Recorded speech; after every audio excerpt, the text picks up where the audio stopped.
Daqui a pouco a gente tem um convidado especial também para falar com a gente sobre outro processo de impressão 3D. Surpresa. Bom, então continuando, né? Então, as resinas de alinhador vão chegar, né? Vai exigir ainda um certo teste clínico, uma validação clínica para isso, mas elas já estão chegando.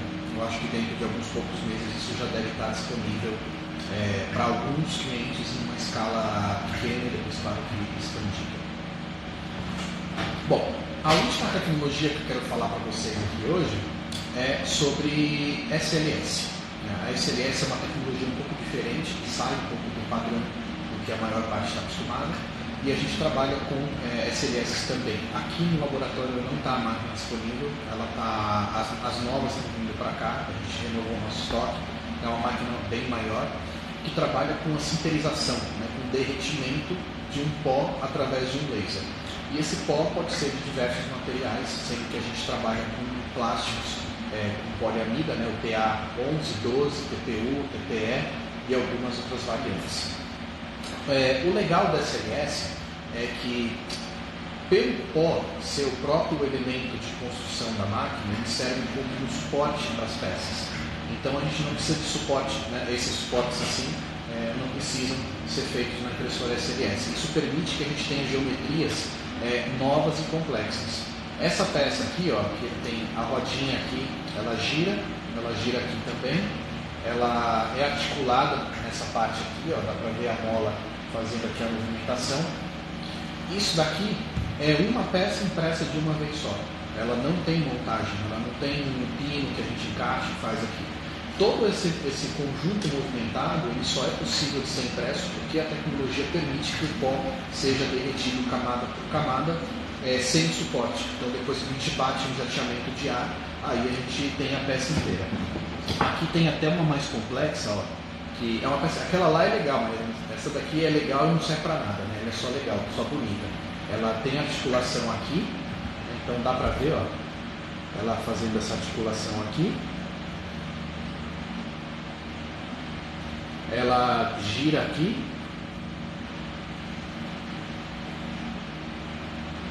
e também tem uma articulação do outro lado. Então é uma peça super legal, parece um cortador de pizza, né? A gente que é gordo acha que tudo é comida. Então é uma coisa que é possível. Então o SLS produz peças que são muito rígidas, com uma resistência mecânica muito boa, com acabamento superficial muito bom, e que não seriam possíveis de serem fabricadas de outra maneira. Aqui eu tenho a peça que é mais complexa que foi feita aqui, né? Eu vou até ficar fora daqui, e vocês verem que lá dentro ela é totalmente intrínseca, construída sem suporte, é uma peça super difícil de ser fabricada, só dá para fazer ela através de SLS. Tem uma pergunta sobre precisão com DLP. Eu acho que nem vale a pena falar sobre isso, porque a SLS não serve para odontologia. Pelos materiais, pela velocidade de produção, não tem aplicação. A gente já conversou com ortodontistas, às vezes para a fabricação de um aparelho externo, de alguma coisa assim, customizada, mas a gente não achou aplicação ainda. O laser que a gente usa nessa SLS, ela tem 140 microns, ela nem é tão imprecisa, né? Ela é menos precisa do que uma DLP, ela tem a mesma precisão de uma SLA laser, mas os materiais não atendem para odontologia, eles são mais caros, não vale a pena fazer. Aqui tem uma outra peça também feita em SLS, que também foi impressa de uma vez só, né? Então dá para a gente ver aqui que como a gente tira vantagem do tipo de material e de design para fabricar uma peça única, né? Isso daqui é funcional, né? Eu só não mandei fazer a lente ainda, mas dá para usar. Tá vendo? Eu posso ser a primeira pessoa que apresenta pelo Instagram com óculos impresso. Aliás, esse aqui está meio pequeno, né? Dá para fazer ele um pouquinho maior.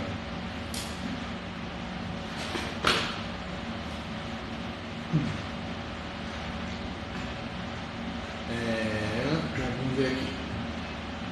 O Tomás desenvolveu uma mufla para refratário no sistema de troquel dele. Estou pensando em achar um material para imprimir a mufla. Deve dar. Talvez a fibra de carbono seja até demais para isso, mas manda um inbox pra gente com os seus contatos, a gente vai conversando e fazendo um teste. Se alguém tem como imprimir, é a gente. Né? Se não der certo em filamento, vai dar certo em resina ou em SLS, a gente acha a melhor alternativa possível. Então a gente falou sobre filamentos, a gente falou sobre resinas, a gente falou sobre pó, e eu acho que também é uma boa a gente falar sobre um mundo que é bem desconhecido e que muitas vezes causa um pouco de desânimo, né, quando a gente conversa sobre isso, que é a bioimpressão. Né? A bioimpressão trata de tecidos, de células, de cultivos vivos. E eu não sou um expert para falar disso, eu conheço um pouco de bioimpressão, mas eu entendo que o meu conhecimento é limitadíssimo e por isso eu convidei uma pessoa para falar aqui com a gente sobre bioimpressão. Então vou ver se eu consigo adicionar ela aqui. Vamos ver se ela consegue entrar.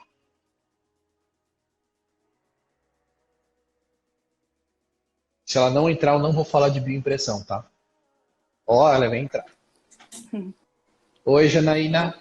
Olá, boa noite, pessoal. Tudo bom? Tá A escutando? Janaína... Estamos. A doutora Janaína, se não é a expert com maior qualificação no Brasil, é uma das. Ela tem anos de pesquisa com bioimpressão, com aplicações, e ela veio falar um pouquinho para a gente sobre como é o processo de bioimpressão, o que dá para fazer, o que não dá para fazer, o que vai dar para fazer. Porque a gente que é leigo, né, a gente tem a ideia de que a bioimpressão, nossa, vamos zerar a fila de transplante, né? E não é bem assim, né? Tem um monte de outras aplicações muito interessantes que ainda a gente não chegou na parte das impressões dos órgãos, mas vai chegar. Né? Assim como quando a gente fala para... Agora menos, mas quando a gente atendia os dentistas lá no começo, que eles falavam assim, mas dá para imprimir um dente? Não dá para imprimir um dente, mas dá para imprimir outras coisas. Ficava aquele... mas serve para quê então? Serve para guia, serve para placa, serve para alinhador, serve um monte de coisa, para dente ainda não. E acho que a gente está nessa hora, né, Gé? Sobre a Exatamente. bioimpressão. Até por causa das notícias que têm saído na mídia, né, principalmente a mídia jornalística, que tem aumentado aí bastante a evolução da bioimpressão, que vai acontecer, mas está acontecendo ainda muito devagar, né? Então, eu aproveito aqui para, inclusive, citar essa parte que estão falando, né, do grupo de Israel, que imprimiu um coração inteiro, né? Um coração completo, que não é, inclusive, completo. Então, aproveito aqui, então, para contar um pouquinho para vocês da minha experiência, né? Eu sou vinculada ao CTI Renato Archer, em Campinas, e, inicialmente, né, esse ano, comecei com a parte de capacitação, treinamento, né, na área de bioimpressão. Inclusive, estou na frente da 3D Criar, né? Se eu soubesse que você ia ficar aí Ali hoje do à outro noite, lado. eu tinha ficado aí. Eu só passei hoje. Então, mas aí você está com a bioimpressora. Por isso que eu tô ficando Então, mais longe, né? Eu tô mexendo com ela em outro local. Então, aproveito, agradeço aí a oportunidade, Daniel, para conversar um pouquinho sobre essa tecnologia que com certeza pode revolucionar a saúde, né, futuramente, né? Por enquanto, a gente ainda precisa caminhar bastante, evoluir, avançar, otimizar muitos processos e, principalmente, conhecer melhor a biologia molecular e a biologia celular das fontes celulares que a gente utiliza, né? Então, como você disse, eu acompanhei toda a live, né? Adorei. A bioimpressão, ela veio da manufatura aditiva, da impressão 3D, né? Então, ela utiliza essa tecnologia, inclusive, para depositar biomateriais, moléculas, biomoléculas e células de uma forma precisa e automatizada. E como você disse, né, na parte de filamento, protótipos, tem várias tecnologias. Na bioimpressão a gente tem também, muita gente desconhece. Como você citou que nessa área também é desconhecida essas tecnologias, na bioimpressão a gente também tem, e muita gente acha que a gente só tem a tecnologia de seringa, né, de extrusão por seringa, coisa que não é.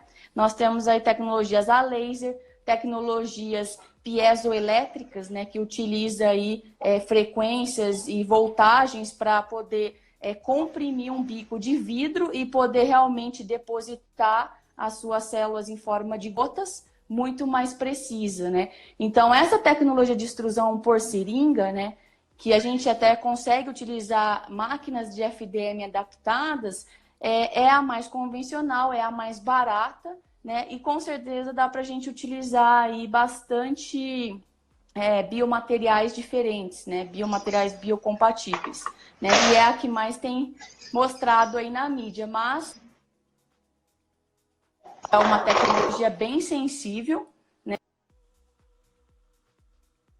Que utiliza a microfluídica e também a laser. Deixa eu só colocar para carregar que vai acabar a bateria. Pronto. Vai ficar um pouquinho torto. Bom, mas como você está falando um pouquinho de materiais, na bioimpressão a gente utiliza principalmente materiais biocompatíveis, né? Que mimetizam aí a matriz celular dos tecidos, né? Que é algo realmente muito complicado de se mimetizar, de se reproduzir. Só um pouquinho. Pronto. Bom, essa máquina que está aparecendo aqui é uma máquina desenvolvida pela startup, né? Na verdade, é uma máquina simplificada para capacitação, né? Ela possui 2 seringas, né? Ela é aberta, né? Coisa que é satisfatória, é pertinente para quem trabalha num laboratório biológico, porque a gente consegue colocar ela dentro de um fluxo laminar. Então, muitas pessoas acham que a máquina tem que ser totalmente fechada, o sistema estéreo, mas a gente pode levar essas máquinas para um fluxo. Nem essa aqui tem 27 centímetros, né? Menor que uma régua. Então, ela foi pensada justamente para a gente trabalhar dentro do fluxo laminar. Então, por isso que ela é aberta, ela é mais simples, né? E poder utilizar o sistema de esterilização de um fluxo laminar, né? É claro que tem mais completas, mais caras, né, no caso. Então, aí vai depender muito da aplicação e também do poder aquisitivo da pessoa para adquirir essas máquinas. Mas, como eu estava falando, a máquina de extrusão por seringa, né, que utiliza o mesmo sistema aí de deposição de um sistema FDM, ela possui a vantagem de poder usar assim, vários tipos de materiais, né, com viscosidades diferentes, coisa que não acontece com as outras tecnologias, como a de microfluídica, a de piezoeletricidade e a de laser. Então, essas outras têm limitações quanto à viscosidade, à tensão superficial, porque a pressão que a gente vai colocar, né, no êmbolo, provavelmente, pode não ser compatível com o motor ou outras tecnologias da bioimpressora, né? E a gente também tem que lembrar que a gente está trabalhando com células, né? Nas nossas biotintas, no caso. Ô, E dependendo Janaína, da deixa eu te força... interromper Oi, rapidinho. pode falar. Eu vi umas bioimpressoras que elas trabalham, eu vou tirando aqui da base, mas eu vou perguntando, que elas trabalham com extrusão de material, mas também com cabeçote de UV também. O cabeçote de UV tem o específico para esterilização e o específico para curagem. Então, existem alguns materiais que têm estruturação por fotossensível, né? Por luz ou laser. Então, esses materiais como polietilglicol, metacrilato de gelatina, eles são curados com esses fatores, né, físicos, como luz, né, laser, no caso. Então, as pessoas podem confundir o UV que você falou, ou que é apropriado para esterilização ou para curagem, né? A curagem é a estruturação do nosso material, que tem que ter na bioimpressão, entendeu? Então, tem essa diferença, o UV para esterilizar ou o UV para curar. Existe essa diferença. Porque você pode trabalhar com biotinta, que é o material com a célula, e usar um UV, uma faixa de onda, que não mata a célula. Entendi. Então, existe essa possibilidade. Tá? Agora, existem outras formas de estruturar um material. Como estruturação química, você coloca um fator químico, uma molécula química, e acaba estruturando o seu material na forma 3D que você deseja. Aí vocês podem perguntar o porquê que a gente imprime, né, cubos porosos ou estruturas porosas. é que na bioimpressão a gente não tem a vascularização e é um grande desafio da área, né? Então a gente precisa fazer um modelo aí com biomaterial, células poroso para que entre, né, nutrientes e oxigenação para essas células. Porque essa parte, essa área de vascularização ainda precisa evoluir bastante. Nós não temos ainda tecnologia apropriada para criar todos os vasos, a ramificação vascular. Mas temos estratégias, né? Existem várias estratégias para poder utilizar isso, mas ainda estão engatinhando, né? O coração que a equipe de Israel produziu, ele praticamente só põe a forma com 2 tipos de células, né? E vácuos, né? Buracos, né? Na verdade, dentro dele, mimetizando ventrículos átrios, né? Mas não tem válvulas cardíacas, não tem os outros tipos de materiais, né? Outro tipo de células. E também só está depositado no local que eles desejaram. Se você tirar aquele coração daquele gel, ele com certeza vai desmanchar, porque não tem adesão das células, não tem ainda produção de proteínas que as células têm que formar, têm que produzir. Então, assim, é realmente um protótipo, é um modelo ainda não funcional e que realmente está muito longe de se conseguir um órgão realmente completo, né? Ainda não temos Você acha que isso foi um primeiro passo importante ou é uma coisa repetida já? É repetida. Formar o coraçãozinho daquele jeito, a gente já tem outros tipos de órgãos, né, produzidos daquele formato, né? E o curativo que eles colocaram lá, que são os PETs cardíacos vascularizados, já foi publicado ano passado. Então, assim, a única coisa que eles publicaram que é algo novo é que eles formaram o coração com as células do paciente. Isso foi novo. Só, assim, foi novo, mas todo mundo já sabe que dá. Que não é realmente algo bem inovador, né? O coração é não funcional, todo mundo já imaginava, que trabalha na área já quando viu, já imaginava que não era funcional. E realmente o PET vascularizado que eles também chamaram a atenção, que eles construíram, já foi publicado. Então, o artigo deles, 90% já foi publicado, já existem trabalhos que já foram feitos, não foi novidade, né? Agora, o alarde todo foi porque eles fizeram o coração do formato de um coração. No formato do coração. Né? Ou seja, a assessoria de imprensa dos caras é boa. Exato. E já está acontecendo em outros lugares, né? Na Alemanha também. O ano passado aconteceu com a córnea. Aconteceu igualzinho. Eles falaram que imprimiram a córnea, mas imprimiram só uma camada das 6 que tem. Então, assim, aí eles falam que imprimiram a córnea inteira, coisa que está muito longe também de acontecer, né? Que é algo realmente complexo, mesmo sendo fina, né? Pouca espécie, mesmo não sendo vascularizada a córnea, é algo realmente complexo, né? São camadas ali que tem umas interfaces que ainda ninguém consegue reproduzir, né? As interfaces de adesão. Então, assim, é uma área que tem possibilidades, mas ainda tem que evoluir bastante. Agora, o que a gente tem, ou então, dá uns exemplos para a gente do que a gente já tem em uso. Quais são alguns exemplos práticos que a gente tem com a bioimpressora hoje? Olha, ainda tudo na faixa de pesquisa, não existe nenhum clinical trial sendo feito com bioimpressão. Isso que eu encontrei semana passada, só que é para formar organóides impressos de modelos tumorais. Então, isso já existe. E, inclusive, tem 2 trabalhos bem simples, né, se for ver, né, pela potencialidade da tecnologia, utilizando ela para imprimir modelos tumorais, que é algo que na pesquisa já tem várias coisas, né, que eles conseguem reproduzir esses modelos tumorais para testar drogas. E aí testa com as células do paciente, né? Retira a biópsia do tumor, faz uma estrutura 3D para mimetizar aquele ambiente, né? O nicho 3D, e testa as drogas para ver se vai ser eficaz. Então, isso já está acontecendo, né? Na parte de isso já elimina. Né? É isso que eu ia perguntar. Biomiméticas, que eles chamam, ainda não é completamente funcional, aí precisa de ter ainda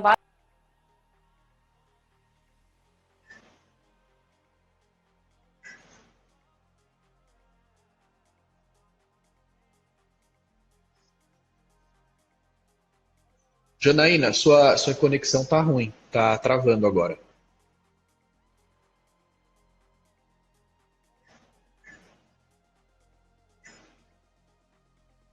Ih, acho que a conexão dela caiu.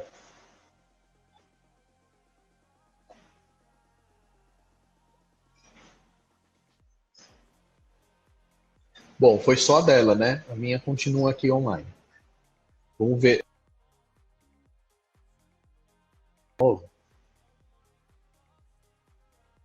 Vamos ver se dá.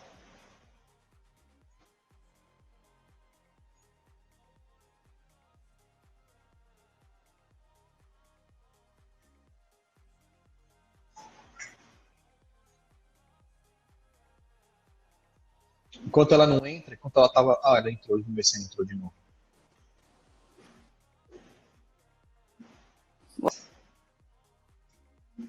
Voltou. Voltou? Agora voltou. Tá escutando? Voltou. Não estou escutando. Ih, Janaína, tá bem ruim sua conexão, viu?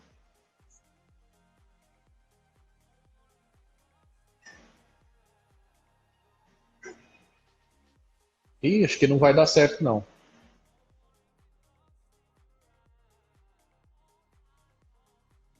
Bom, vou tirar a Janaína, depois a gente coloca ela de novo, até porque a gente já estourou hoje o tempo.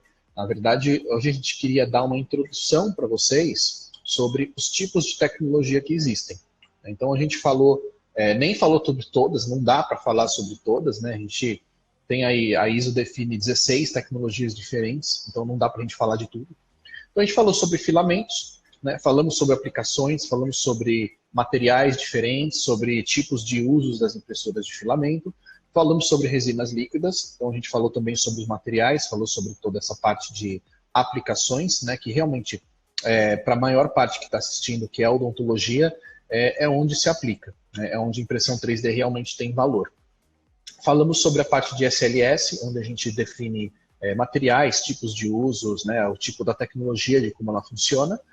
E a Janaína estava falando sobre bioimpressão, até o sinal dela ficar muito ruim.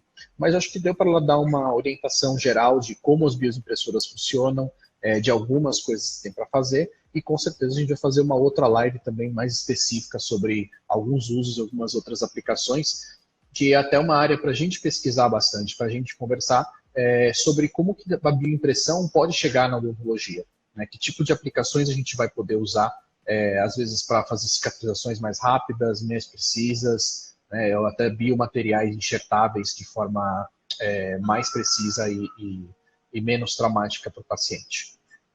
Então hoje a gente fica por aqui, né? Obrigado para o pessoal que assistiu a gente.